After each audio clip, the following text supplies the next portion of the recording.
Hello, എല്ലാവർക്കും നമസ്കാരം. അപ്പോൾ ഇന്ന് ഞാൻ നിങ്ങളെ കാണിക്കുന്ന നമ്മുടെ മെഡാക്ക ഫിഷിനെ നമ്മൾ ടാങ്കിലേക്ക് മാറ്റിയിരുന്നു. അത് ജാപ്പനീസ് റൈസ് ഫിഷ് എന്നൊക്കെ പറയുന്ന ഒരു ജപ്പാനിലൊക്കെ കാണുന്ന ഒരു റൈസ് ഫീൽഡിലുള്ളൊരു ഫിഷാണ്. നമ്മുടെ വൈറ്റ് മോളി, ഓറഞ്ച് മോളി അങ്ങനത്തെ ഒക്കെ ഒരു ഇനത്തിൽപ്പെട്ടൊരു ഫിഷാണ്.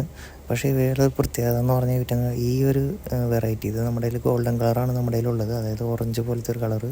പക്ഷേ ഇവയുടെ കണ്ണ് ശ്രദ്ധിച്ച് കഴിഞ്ഞാൽ നിങ്ങൾക്കൊരു വ്യത്യാസം കാണാൻ പറ്റും. ഇവയുടെ കണ്ണ് നല്ല ബ്ലൂ കളറാണ്. ഇവയുടെ കണ്ണ് നമുക്ക് നല്ലപോലെ വലിയ കണ്ണാണ്, അതുപോലെ ബ്ലൂ കളറിൽ അത് തിളങ്ങും.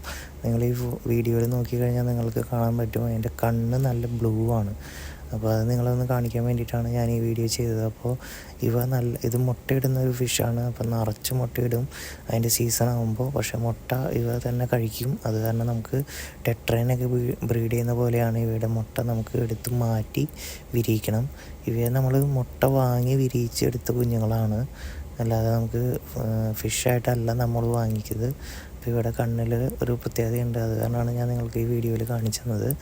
ഇതിൻ്റെ അപ്ഡേറ്റ് ഞാൻ വേറെ ചെയ്യുന്നതാണ്. ഇതിൻ്റെ ബ്രീഡിങ് ടൈം ആയിട്ടില്ല, കുറച്ചും കൂടി വലുതാവണം. ഇവ അധികം പെട്ടെന്ന് വലിയ വലുപ്പം വയ്ക്കാത്തൊരു ടൈപ്പാണ്. പക്ഷേ ഒരു കുഞ്ഞിനെ പോലും ഇവ തിന്നില്ല. അതായത് ഗപ്പീനെയൊക്കെ നമ്മൾ ഇതിനകത്താണ് ഇട്ട് കൊടുക്കാറ്. അങ്ങനെ ഉള്ള കുഞ്ഞുങ്ങളെ തിന്നില്ല. പക്ഷേ ഇവയുടെ കുഞ്ഞുങ്ങളെ തന്നെ ഇവ തിന്നും.